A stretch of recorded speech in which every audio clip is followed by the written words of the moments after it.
Spain മത്സരത്തിന്റെ ആദ്യ പകുതി അവസാനിക്കുമ്പോൾ ഒപ്പത്തിനൊപ്പമുള്ള പോരാട്ടം എന്ന് വിശേഷിപ്പിക്കാൻ കഴിയില്ല. അത് സ്പെയിനിന് തന്നെയാണ് കൃത്യമായിട്ടുള്ള മേധാവിത്വം. അത് മത്സരത്തിന്റെ ആദ്യ 5-ാമത്തെ മിനിറ്റിൽ തന്നെ തുടങ്ങിയതാണ്. സ്പെയിനു വേണ്ടി അവിടെ ലമീൻ യമാൽ ഒരു ഷോട്ട് എടുക്കുന്നു. ഗംഭീരമായിട്ടുള്ള സേവ് ആണ് നടത്തിയത് അവിടെ അർജന്റീനയുടെ goalkeeper Emi Martinez. Dibu മാർട്ടിനസിന്റെ ഒരു കോൺഫിഡൻസ് വർദ്ധിക്കുന്ന കാഴ്ച കൂടി ഈ മത്സരത്തിൽ കാണുന്നു എന്നുള്ളതാണ് അർജന്റീന ആരാധകരെ സംബന്ധിച്ച് ആശ്വാസം നൽകുന്ന ഘടകം. എന്നാണെങ്കിലും മെറ്റ് ലൈഫ് സ്റ്റേഡിയത്തിൽ ആവേശകരമായിട്ടുള്ള ഫുട്ബോൾ മത്സരം, ലോകകപ്പിന്റെ ഫൈനൽ പോരാട്ടം പുരോഗമിക്കുകയാണ്.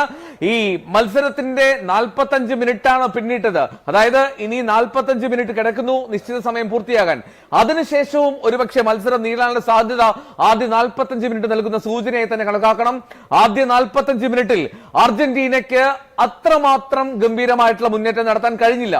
കൃത്യമായിട്ട് ഇന്റർസെപ്ഷൻ നടത്തുന്നുണ്ട്. പക്ഷേ ഈ മത്സരം കാണുമ്പോൾ ഓർമ്മ വരുന്നത് ഫ്രാൻസിനെതിരായിട്ടുള്ള മത്സരമാണ്. ഫ്രാൻസ് സ്പെയിൻ പോരാട്ടത്തിന്റെ സെമി ഫൈനലിലെ ഒരു റിഫ്ലക്ഷൻ ഈ പോരാട്ടത്തിലുണ്ട് എന്ന് പറയാതെ വയ്യ. കാരണം അന്ന് എങ്ങനെയാണ് ഈ സ്പെയിന്റെ മിഡ്ഫീൽഡിൽ കുരുങ്ങി ഫ്രാൻസിന്റെ പ്രധാനപ്പെട്ട താരങ്ങൾ, അതായത് കിലിയൻ എംബാപ്പെ ആയിക്കോട്ടെ, ഡെംബലെ ആയിക്കോട്ടെ, ഇവർ ഉൾപ്പെടുന്ന താരങ്ങൾ എങ്ങനെ ഒരു നിഴലിനെ പിന്തുടരുന്ന സാഹചര്യം എന്ന് എപ്പോഴും വിമർശനാത്മകമായിട്ട് ഉന്നയിക്കാറുണ്ട്.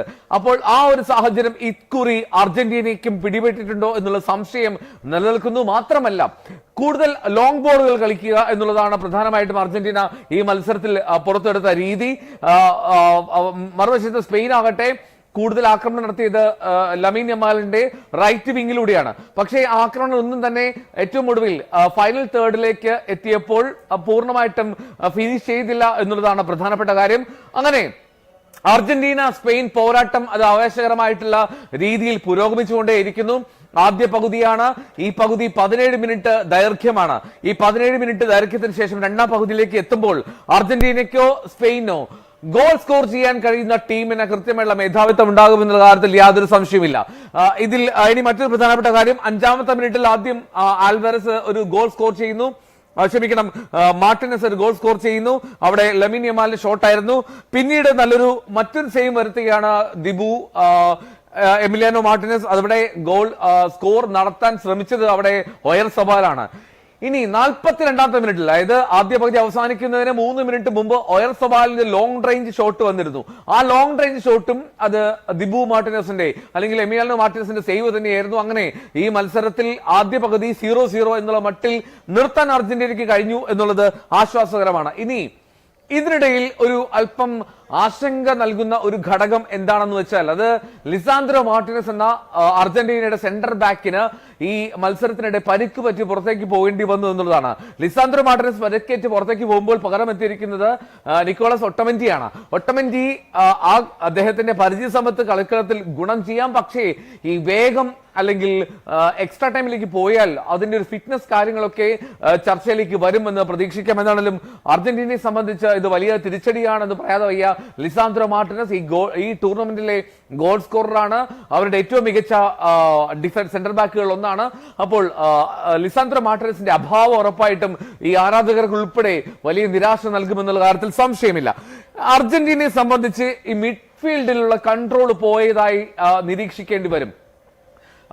റോദ്രി സ്പെയിൻ ടീമിന് വേണ്ടി, സ്പാനിഷ് സംഘത്തിന് വേണ്ടി കൃത്യമായിട്ട് അദ്ദേഹം കളം നിറഞ്ഞ് കളിക്കുന്നു. മാത്രമല്ല ലെഫ്റ്റ് വിങ്ങിൽ കുക്കുറേയുടെ അതിഗംഭീരമായിട്ടുള്ള വളരെ സ്പീഡി ആയിട്ടുള്ള നീക്കങ്ങൾ നടന്നുകൊണ്ടേയിരിക്കുന്നുണ്ട്.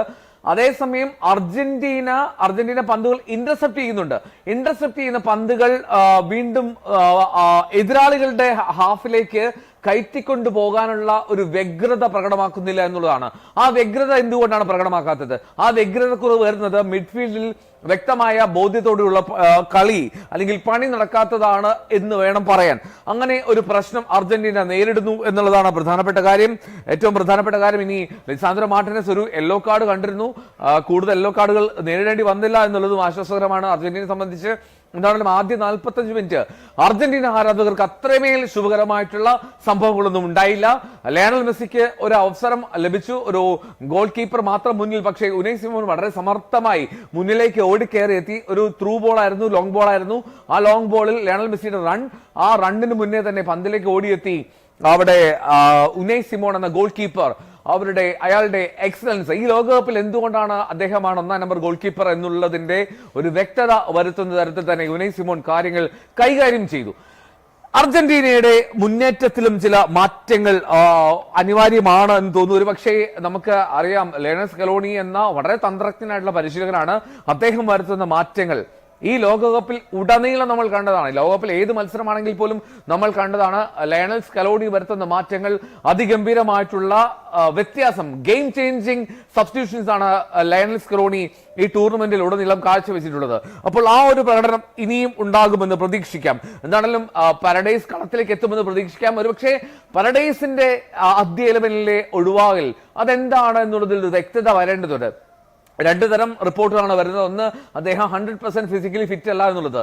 രണ്ട്, പാരഡൈസിനേക്കാൾ ഉപരിയായിട്ട് അവിടെ ഒരു ട്രാൻസിഷൻ ലെവലിലുള്ള ഫാസ്റ്റ്നെസ് കിട്ടാൻ വേണ്ടി, ഒരു സ്പീഡ് കിട്ടാൻ വേണ്ടിയാണ് അത്തരത്തിൽ ഒരു മാറ്റം കൊണ്ടുവന്നത് എന്നുള്ള വിലയിരുത്തലൊക്കെ ഉണ്ട്. പക്ഷേ ഇതിനേക്കാൾ ഏറ്റവും ഉപരിയായിട്ട്, ഏറ്റവും അവസാനം നമ്മൾ ചിന്തിക്കുമ്പോൾ ആർക്കാണ് പന്ത് കൂടുതൽ ഗെയിൻ ചെയ്യാൻ കഴിഞ്ഞത് എന്നുള്ള ചോദ്യമുണ്ടല്ലോ, ആ ചോദ്യത്തിന് ഉത്തരമില്ല എന്നുള്ളതാണ് പ്രധാനപ്പെട്ട കാര്യം. എന്താണെങ്കിലും ഇതുവരെ അർജന്റീനയ്ക്ക് ഗോള് നേടാൻ കഴിഞ്ഞിട്ടില്ല. പക്ഷേ അതേ സമയത്ത് ആശ്വാസകരമായിട്ട് അർജന്റീനയ്ക്ക് ഗോൾ വഴങ്ങേണ്ടി വന്നില്ല. അതിന്റെ കാര്യം സ്പെയിന്റെ ഭാഗത്തുള്ള വീഴ്ചയാണ്. സ്പാനിഷ് സംഘം ഇതുവരെയും അവരുടെ ഫൈനൽ തേർഡിൽ അല്ലെങ്കിൽ അറ്റാക്കിംഗ് തേർഡിലുള്ള അവരുടെ ആക്രമണത്തിന്റെ ഒരു ഇൻഡെക്സ് നോക്കി കഴിഞ്ഞാൽ അത് മോശമായി തന്നെ കണക്കാക്കണം.